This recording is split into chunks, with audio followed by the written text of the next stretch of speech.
Vamos a abrir nuestras Biblias a la epístola de Judas. Si no saben cuál es la página antes de Apocalipsis, o las dos páginas, dependiendo de el tamaño de las letras que tengan. Estaremos esta semana meditando en la introducción a Judas. Esto lo empecé hace unos años para tener en mente del gran beneficio que tenemos nosotros aquí en el oeste. Tenemos Biblias de estudio buenas. Tenemos la Biblia de estudio de John MacArthur, que aunque es un poco dispensacionalista, de todos modos es buena en lo que tiene que decir. Tenemos la Biblia de las Américas o la Biblia de la Reforma del Ministerio Ligonier, que es una excelente Biblia de estudio, pero la realidad es que estos recursos no están disponibles en todas las partes del mundo, y aún aquí, donde están disponibles, no muchos se la pasan leyendo todos los comentarios que están ahí. Si somos honestos, la mayoría entramos inmediatamente a la lectura, que todas esas páginas antes de la historia y que cuándo empezó y que los temas teológicos, voy a leer mi libro y lo voy a leer. Así es la mayoría de la gente. Y hay mucha información ahí que es beneficiosa para nosotros. ¿De quién estamos hablando? ¿Por qué escribió la epístola? ¿Quién era la audiencia? Todos estos son puntos importantes.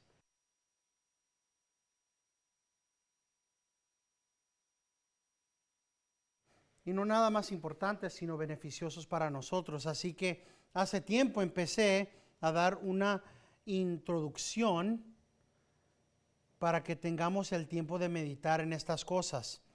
Leeremos la epístola de Judas, versículos 1 y 2. Judas, siervo de Jesucristo y hermano de Jacobo, a los llamados, amados en Dios Padre y guardados para Jesucristo. Misericordia, paz y amor os sean multiplicados. Amén. Vamos al Señor en oración. Padre Celestial, gracias por tu palabra inerrante, infalible y beneficiosa para nosotros. Señor, te pedimos, como lo hacemos cada semana, al venir a el tiempo de la lectura de tu palabra, Señor, que nos ayudes a ser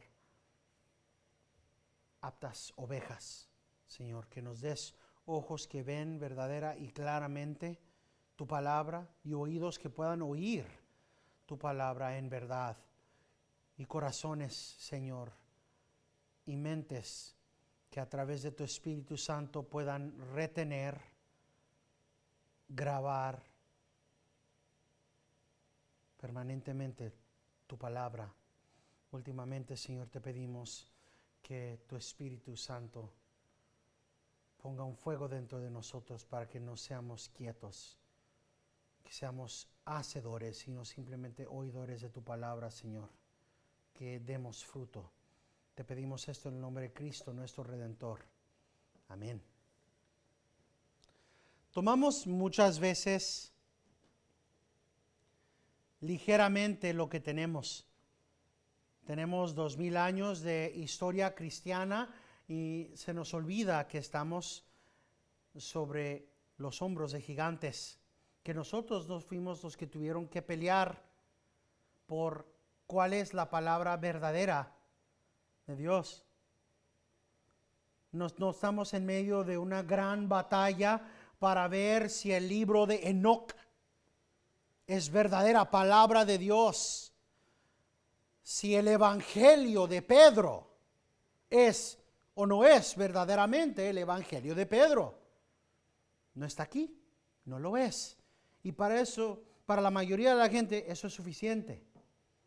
Pero cuando no nos ponemos a pensar y tomamos ligeramente lo que está frente a nosotros, no vamos a crecer en el entendimiento de las profundidades de la palabra de Dios. Cuando leemos Judas, siervo de Jesucristo, ¿cuál Judas es?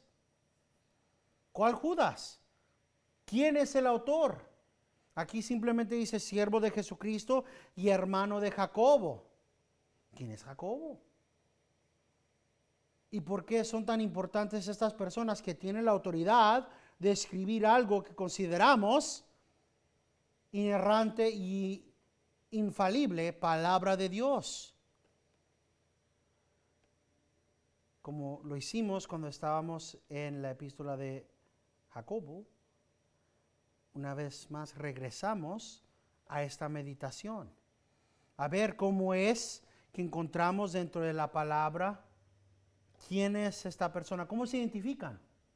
Y no estamos hablando en el sentido moderno donde se identifican hasta con ballenas, la gente, que son gatas, son gatos, son hombre, mujer o extraterrestre ahora, que se puede identificar uno, sino bíblicamente quién es esta persona. Primero se identifica Judas como un siervo o esclavo de Jesucristo. Acuérdense que la palabra siervo en el griego es doulos y la palabra doulos es esclavo. Esta persona humildemente se presenta primero como un esclavo de Jesucristo.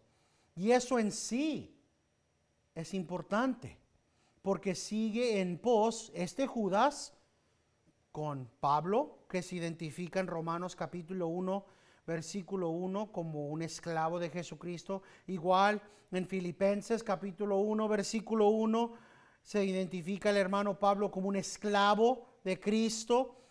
Igualmente, Pedro se identifica en 2 de Pedro, capítulo 1, como un esclavo de Jesucristo. Y Jacobo mismo se identifica como un esclavo de Jesucristo. Así que empezando simplemente con estas realidades, podemos ver, ¿sabes qué? Es posible, y por si acaso se están preguntando, ¿y quién es este Jacobo? Es Santiago. Santiago. Lo digo porque hay a veces que hay confusión y pues dices Jacobo, pero estamos en Santiago capítulo 1. El nombre de aquel que tenemos como Santiago es Jacobo.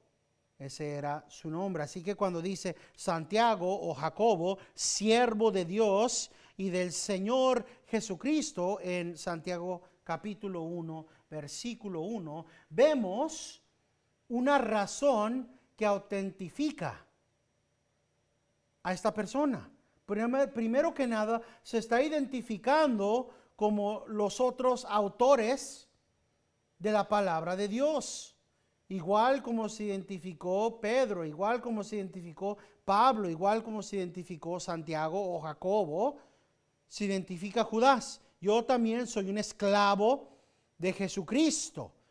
Y por si acaso quieren saber cuál de todos los Judas soy, no soy Judas el traidor. Es tan duro ese nombre que cuando estamos leyendo en el Evangelio de Juan o de Mateo, dice literalmente, y Judas no Iscariote, Judas no el traidor, ¿verdad? Así que viene toda y hay otro Judas todavía que era un discípulo, pero no era muy famoso. Así que, pues, ¿cuál de todos los Judas soy? Bueno, primero que nada, no soy el traidor, soy el hermano de Jacobo. Y eso nos llega a decir, ok, si es el hermano de Jacobo y Jacobo es el medio hermano de nuestro Señor y Salvador Jesucristo, entonces este es el otro hermano de Jesucristo. Eso significa que Él es uno de ellos que en Juan capítulo 7 se estuvo burlando de Jesucristo. diciendo, anda, no que muy valiente, ve y preséntate, carnal. Dices que eres esto y ve y preséntate. Y nos ayuda a entender, nada más en estas palabras. Mira, no estamos ni siquiera a la mitad del primer versículo y ya sabemos, este hombre se identifica como el hermano de Jacobo, se identifica como esclavo, y eso una vez más nos trae a simplemente maravillarnos. Dos, que sepamos, aquí escrito, mínimo dos de los hermanos de Jesucristo llegaron a la salvación. Dos de ellos reconocen, aquellos que antes no creían y hasta se burlaban de Jesucristo, llegaron a fe genuina en Jesucristo. Y ellos, por su propia voluntad, no nos dicen, no se identifican, yo, el hermano de Jesucristo, medio hermano de Cristo. Miren, ¿quién les está escribiendo? Yo crecí con Cristo. Será mejor que escuchen lo que tengo que decir, O ahí van a ver cómo les va. No, la humildad que hay. Cada uno de ellos, aún en los apóstoles, dicen, ¿saben quién soy? Un esclavo. Soy un esclavo. Pero soy el mejor tipo de esclavo que puede existir. Soy el esclavo de Jesucristo. Soy el esclavo de Dios y de Jesucristo. Mi Señor, mi Maestro, mi Dueño.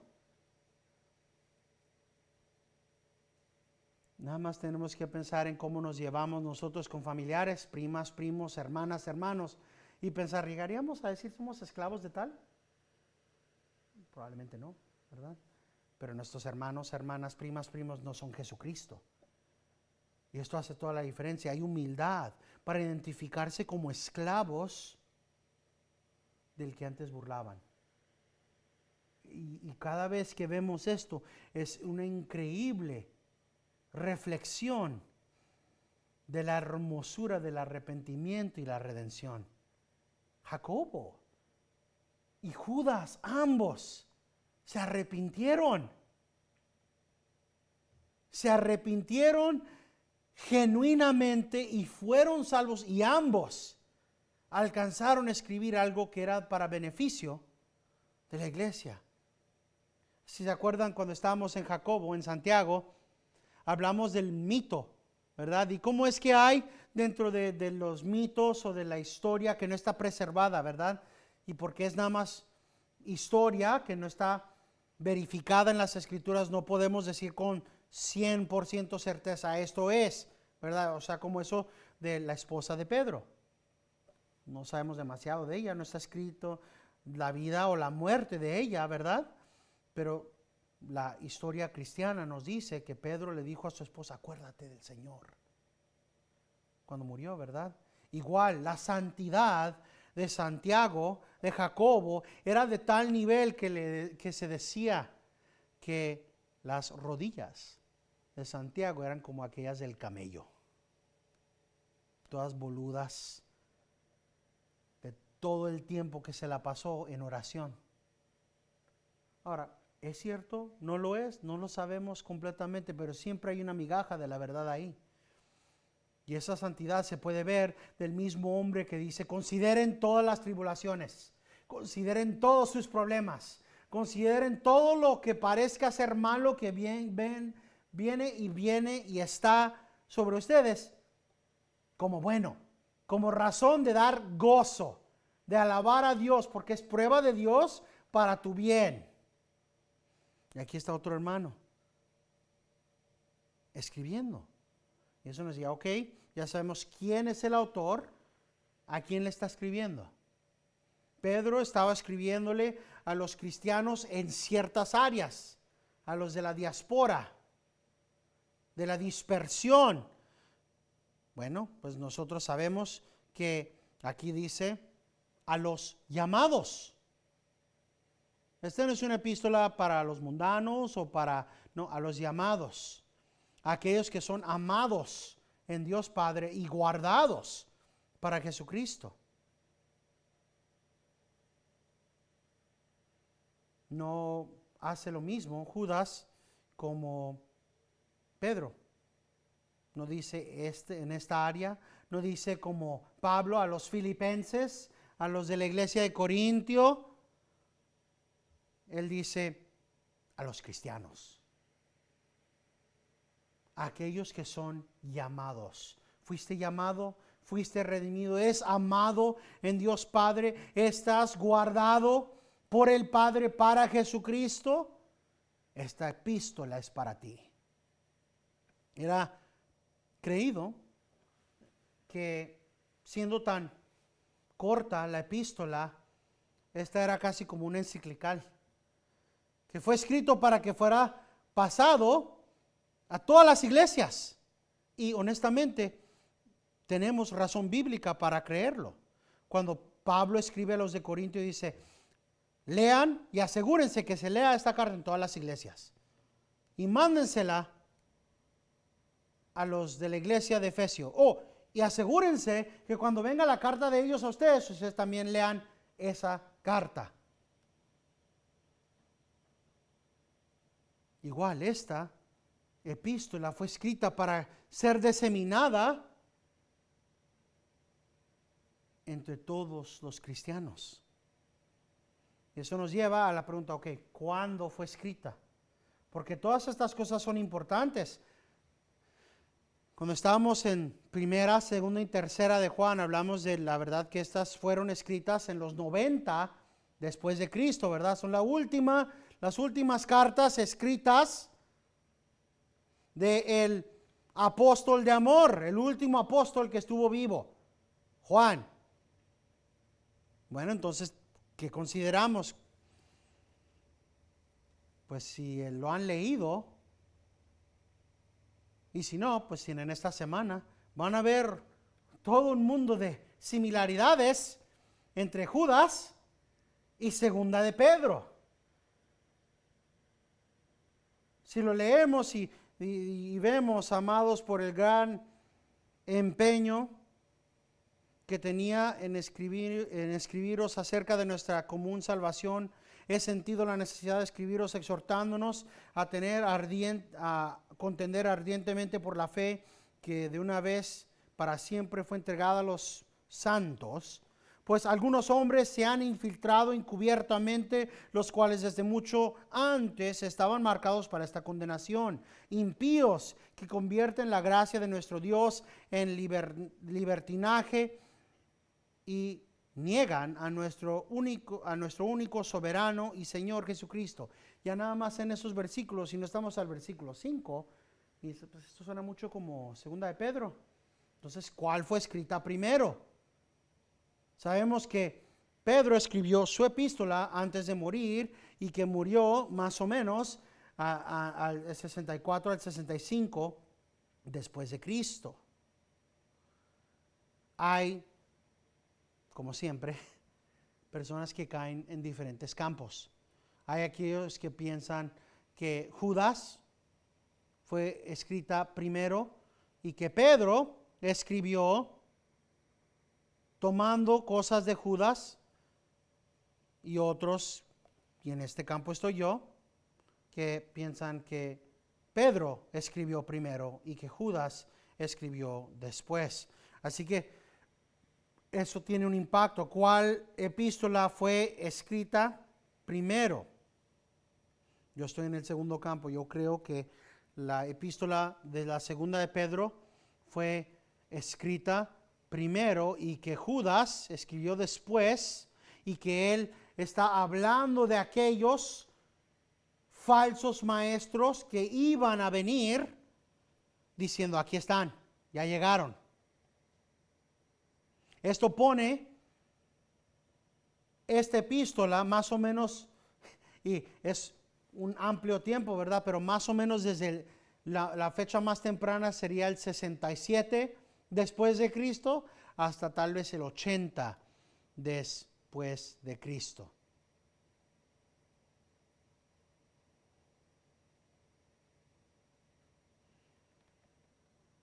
Hay cosas que considerar en eso, porque si fue escrita después del 70, después de Cristo, fue escrita después de la destrucción del templo. Si fue escrita antes, entonces esto era una epístola escrita antes de eso y pudo haber circulado aún en Jerusalén. Eso nos llega a pensar, pues entonces, ¿cuál es el propósito de esta epístola? Entonces escribe, porque estamos confrontando a los falsos maestros. Aquellos falsos maestros de los cuales Pedro había hablado y advertido diciendo en segunda de Pedro, capítulo 1, versículo 1 al 2, Simón Pedro, siervo y apóstol de Jesucristo, a los que han recibido una fe como la nuestra, mediante la justicia de nuestro Dios y Salvador, gracia y paz os sean multiplicadas en el conocimiento de nuestro Señor.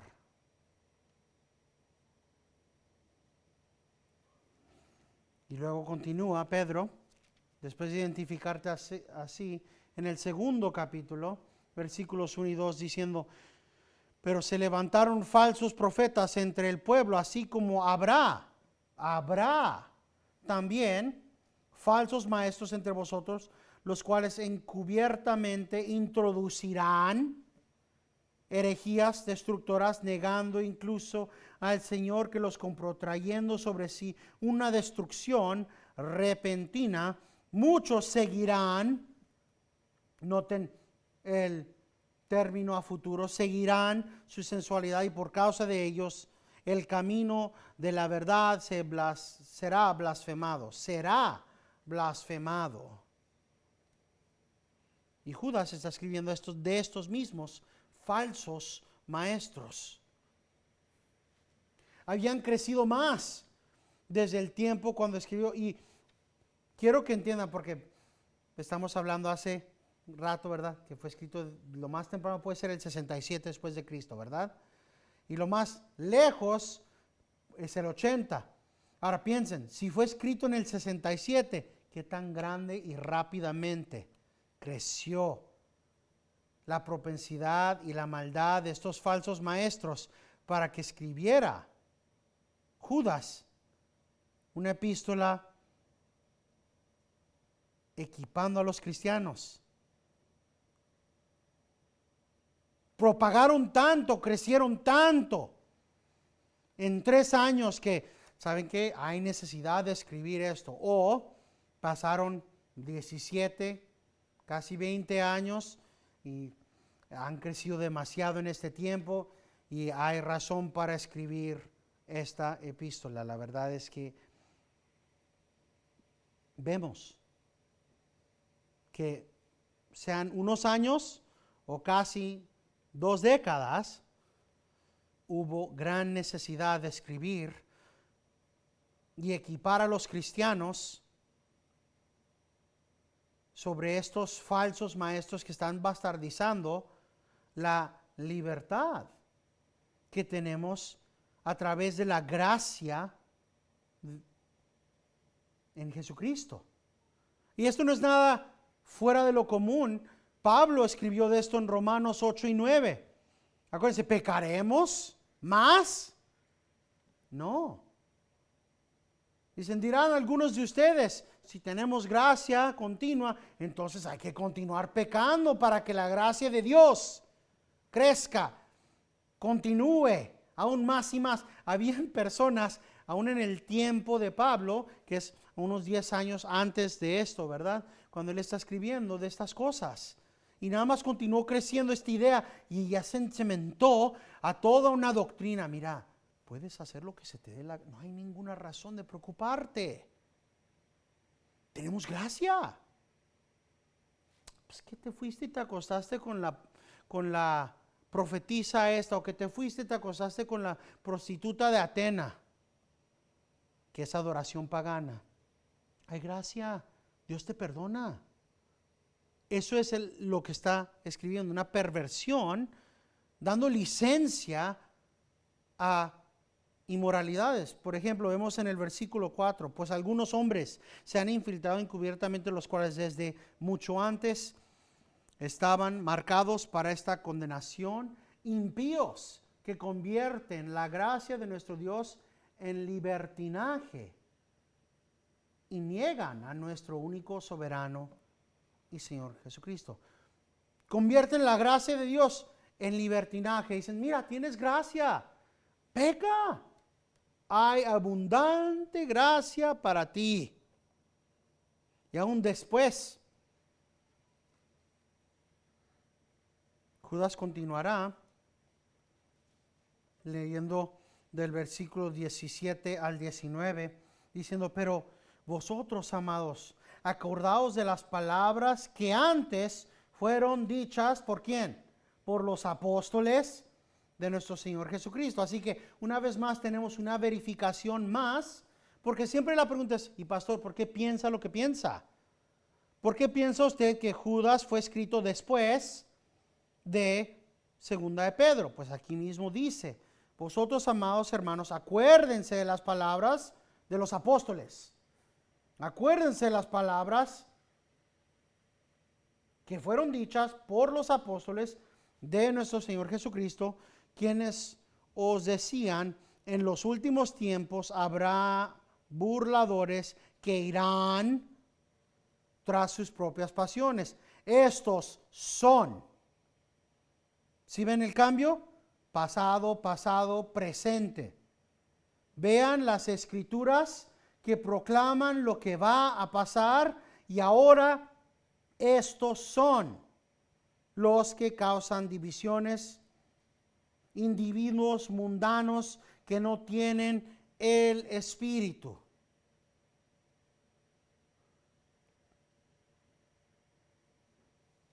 Igual como Pedro estaba viendo de la proclamación, de la condenación a los falsos maestros, a el equipar, a fortalecer, ¿verdad?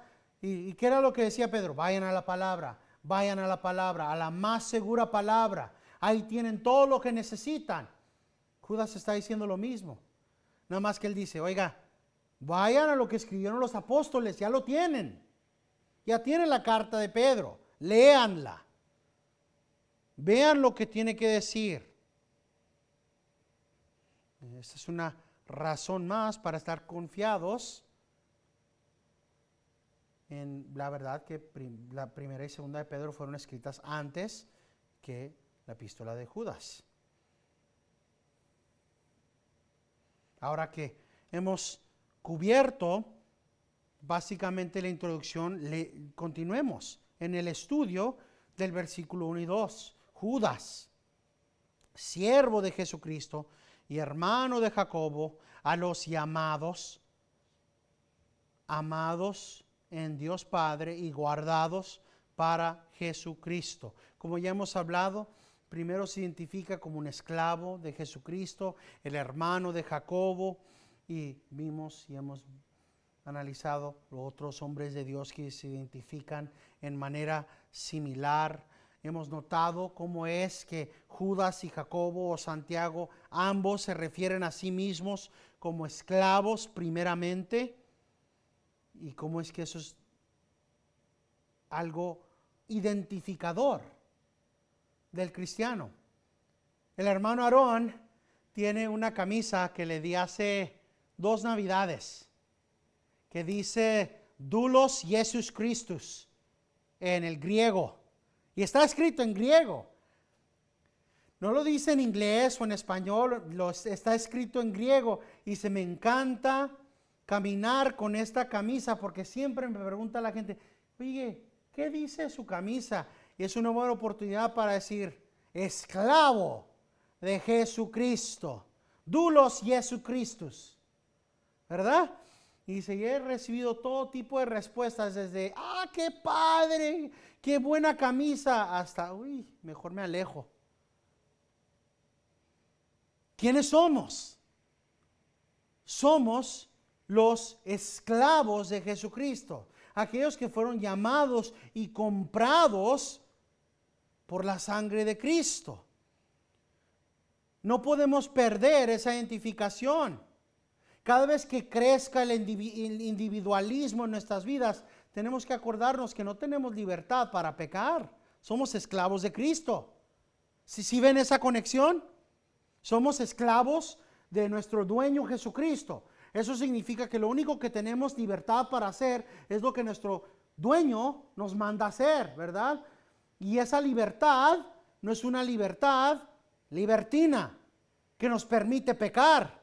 Eso está fuera de lo que nuestro dueño nos permite. Nuestro soberano y Señor. Él dice, aquí está tus reglas, esto es lo que vas a hacer, así vas a trabajar, así vas a vivir, esto es lo que vas a hacer, así es como tienes que hablar. Y todo fuera de las órdenes, las ordenanzas, las instrucciones de nuestro maestro, nuestro Señor, nuestro dueño, está fuera de lo que tenemos libertad para hacer. Y es bueno cuando pensamos cuántas personas, cuántos hombres de Dios fueron traídos de situaciones increíbles. Está Jacobo y está Judas, que eran burladores de Jesucristo, que nunca creyeron en su ministerio. Ellos vieron, estuvieron ahí en la boda de Canaán cuando Jesucristo hizo el milagro. No creyeron. Más, ahí andan con su mamá. Oye, vamos a agarrar a nuestro carnal el loquito que ahí anda con una casa de personas. Señor, ahí está tu madre y tus hermanos buscándote. El Señor responde, ¿cómo? Los que obedecen a mi Padre. Ellos son mi madre y mis hermanos. Van de ser aquellos que Cristo mismo dijo, ellos no son mi familia. Mi familia es la familia eternal, redimida. A ser familia igual. Pablo, que se identifica como esclavo de Cristo. Mátalos, mátalos, mátalos. ¿Sabes qué? Estoy tan airado. Denme permiso, por favor, líderes judíos, para ir y agarrarlos y arrastrarlos para que sean ejecutados. ¡Guas! El Señor lo tumba de su caballo. ¿Con quién crees que te metes? Te voy a redimir. Yo tengo una misión para ti. Serás mi instrumento para los gentiles. Llamado a servir. Llamado a ser el último de los apóstoles. Los medio hermanos. Pedro, uno que lo negó 3 veces. Estos son los que están escribiendo las instrucciones que tenemos. Y cada uno de ellos dice, yo soy un esclavo. Sí, se identifica a Pedro no nada más como esclavo, sino también como apóstol. Y cuando estábamos meditando en eso en 2 de Pedro, dijimos, qué cosa tan interesante, porque al decir soy esclavo se identifica con todos los demás, pero al mismo tiempo dice soy apóstol, Pedro, y dice, pero mi llamado es particular por parte de Cristo. Y ni Jacobo ni Judas empieza escribiendo basado en su propia autoridad, y eso es importante. Es una cosa más que verifica la autenticidad de esta epístola. No está diciendo, créanme porque yo les digo que tienen que creerme porque soy tal persona y soy muy importante y será mejor que me escuchen. ¿No? Dice, la única autoridad que tengo es que soy un esclavo del Señor Jesucristo y soy el hermano de otro esclavo del Señor Jesucristo. Yo estoy escribiendo a aquellos que son llamados, a los electos de Dios, a aquellos que son amados en Dios el Padre y que son guardados por Jesucristo. En nuestro día hay tantos cristianos que tienen más en común con los fariseos y los escribas. No entienden el concepto bíblico de la esclavitud a Cristo. La libertad que tenemos en Cristo del pecado. ¿Sí entienden qué tan grande es la traición? Fuiste redimido de esclavitud al pecado para ser un esclavo de Cristo y llegas una vez más a tu dueño previo del cual fuiste redimido.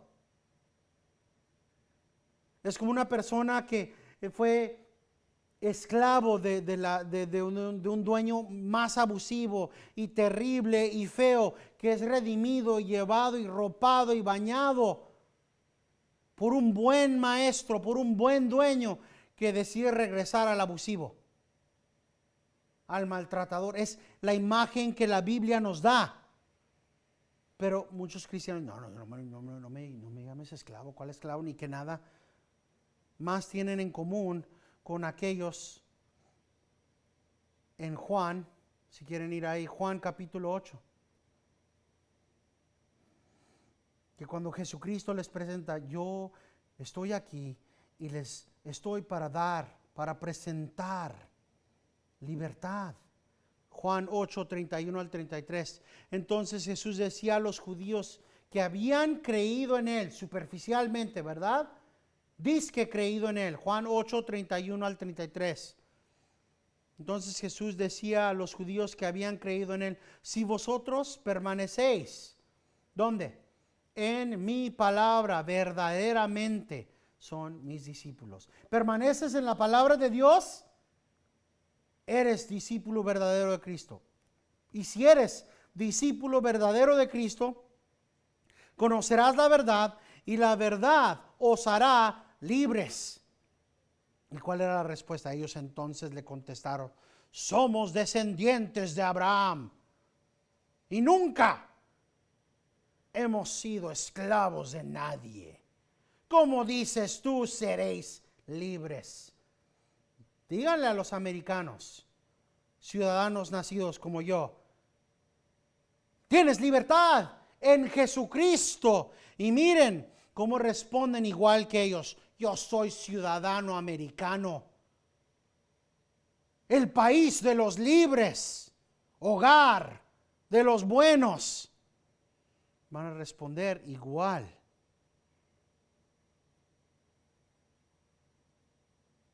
Cuando los llames a servir a Dios con todo su corazón, con toda su alma, con toda su mente, con toda su fuerza,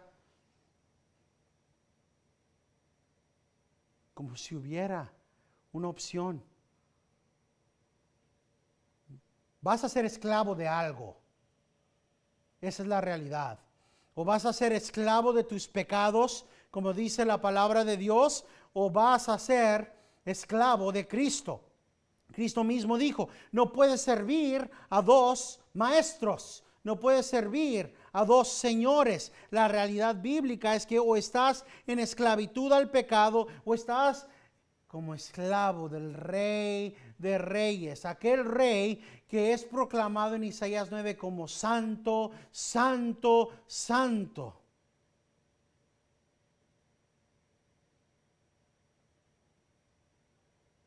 Lo cantamos en nuestros himnos. Gracia, gracia más grande que todos nuestros pecados. Oh, tal gracia a la cual sois endeudado. Diario estar atado a Él. Que tu gracia, como una atadura, ate mi corazón a ti.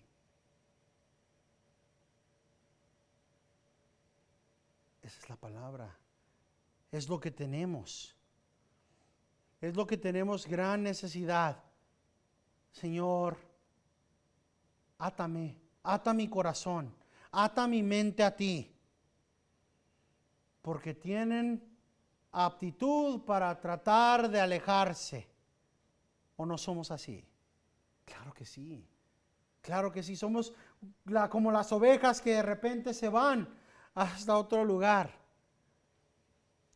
Con una constante necesidad de ser cercados.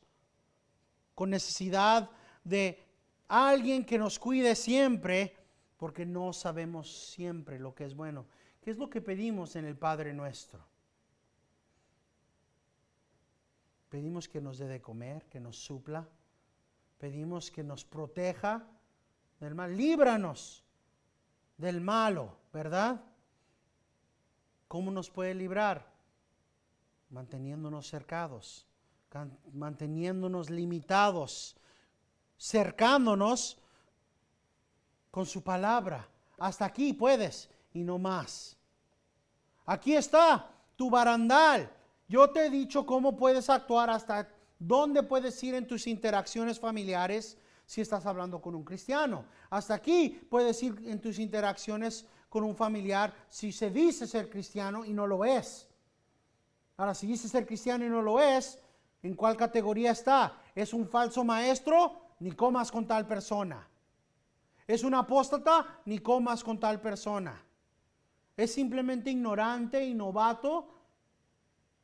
Entonces, exhórtalo. Pero todo el cerco de Dios está en su palabra.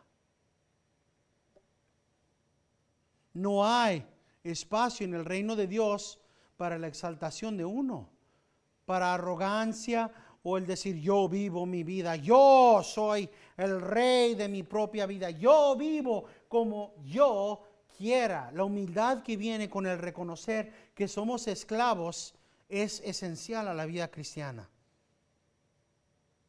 No puedo hacer nada si Dios no lo permite. Lo oramos hoy. ¿Qué es lo que dijimos en nuestra confesión? Líbranos de nuestro pecado y restáuranos al gozo de tu salvación, ahora y para siempre.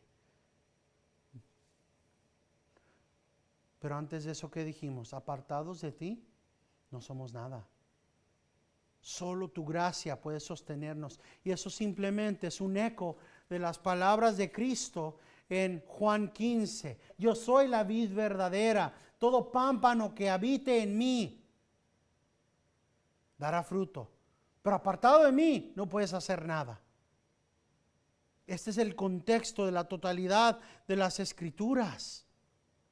Vamos por un momento a Juan 15. Juan capítulo 15, versículos 14 al 16, donde Cristo dice, explica. Tengan en mente, ya ha dicho, yo soy la vid verdadera, habiten en mí, ¿verdad? En mí hay vida, fuera de mí hay muerte y fuego. Y luego dice en el versículo 14 al 16, vosotros sois mis amigos, ¿cómo y cuándo? Si hacéis lo que yo os mando. Ya no os llamo siervos, esclavos, porque el siervo o el esclavo no sabe lo que hace su Señor, pero os he llamado amigos, porque os he dado a conocer todo lo que he oído de mi Padre. Pero aclara las cosas. Vosotros no me escogéis, no me escogisteis a mí, sino que yo os escogí a vosotros y os designé para que vayáis y deis fruto y que vuestro fruto permanezca, para que todo lo que pidáis al Padre en mi nombre os lo conceda. El versículo 14 es central a esta realidad. No hay amistad con Cristo sin esclavitud, sin obediencia a sus mandamientos. Son mis amigos si obedecen, si hacen lo que yo mando. Cristo, porque muchas veces usan esto. Cuando hablamos, es que tienen que entender que son esclavos a Cristo. No es cierto, no es cierto. Cristo dice que somos amigos, como Abraham. Cristo no tira su autoridad divina simplemente cuando nos hace amigos. Lo que vemos en estos versículos es un crecimiento de cercandad entre aquellos redimidos esclavos a Cristo, el Señor, que los discípulos que serán apóstoles después van creciendo de extraños a esclavos y discípulos, y de esclavos y discípulos a esclavos y amigos. Todo con la condición de obediencia. Cristo les dirá después a ellos: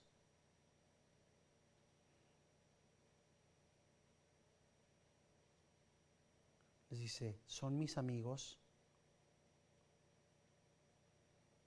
si me obedecen. Son mis amigos porque les he revelado todo lo que el Padre me ha dicho, y ahora están elevados al estatus de amigo, porque dentro de la casa, por la obra de Cristo, todo lo que he oído los he dicho.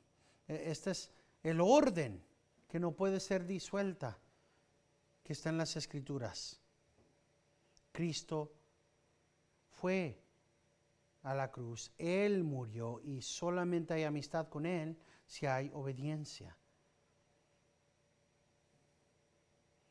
Les dijo, ustedes no tienen poder, no tienen el poder para escogerme, yo los escogí a ustedes.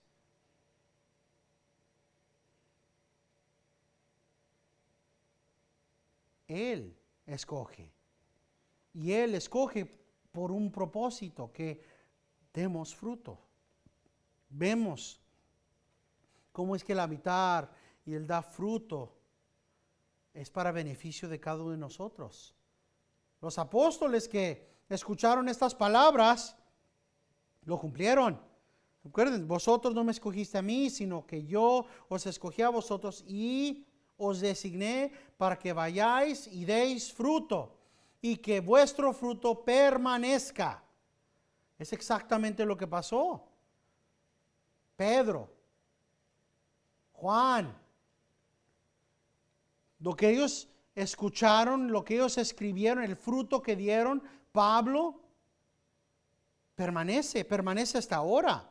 Hoy en día tenemos el fruto que permanece, del cual Cristo dijo, yo los escogí. Y es lo mismo que hacemos cuando educamos a nuestros hijos, a nuestras hijas, a nuestros nietos y nietas en el camino de la verdad. Es fruto que permanece. Esta semana tuve oportunidad de llorar y gozarme con un hermano en Cristo y su esposa. La esposa llena de cáncer. Y escribió esta hermana en Cristo: tuve que llegar a la decisión, una de las decisiones más duras de mi vida. Los doctores dicen que ya no hay ninguna esperanza de mejorar. He estado en quimioterapia por más de un año.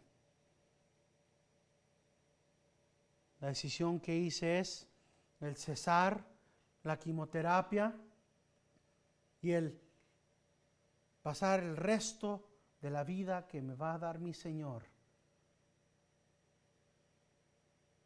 en hospice, donde van a hacerme cómoda y tratar de quitarme el dolor, y pasaré mis últimos días gozando del tiempo con mi familia y testificando a los doctores y a las enfermeras que hay un Cristo que redime. Y ahí está la mamá con cáncer, a punto de ir con el Señor, tratando de sonreír, y su esposo sonriendo con lágrimas en sus ojos. Y los niños pequeñitos, no han de tener ni 10 años, no entienden, se ve que no entienden. Unos días después de eso, más de 150 estudiantes del colegio Faith de Bautista fueron a entonar himno, a adorar a Dios en los últimos momentos de la vida de esta hermana.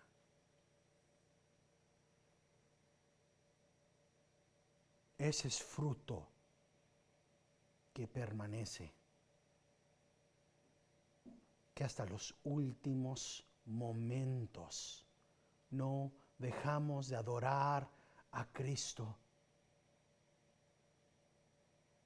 Aún en la cama de la muerte, adorando a Cristo. Que vienen a dar medicina porque el dolor es demasiado, adorando y testificando. ¿Saben? No temo la muerte. Voy con mi Cristo donde no hay llanto, no hay dolor. Me espera estar en la presencia de mi Señor. Y nos ponemos a pensar en las palabras de Pablo en Romanos 8:28.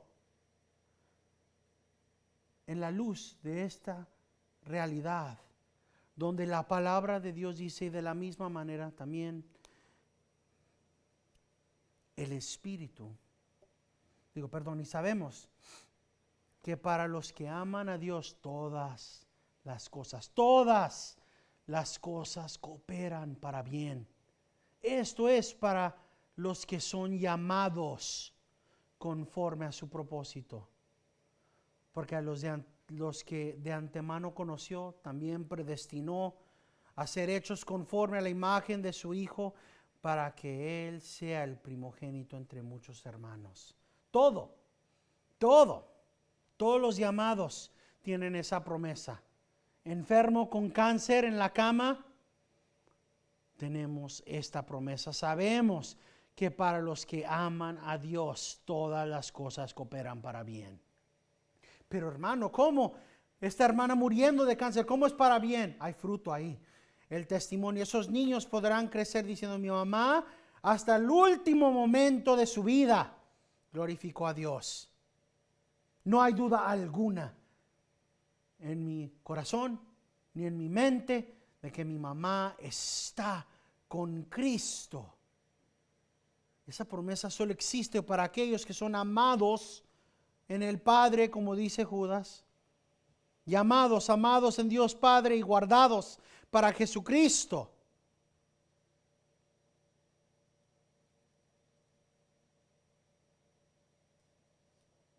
Pero hay tantos que no entienden la libertad que hay en la esclavitud con Cristo.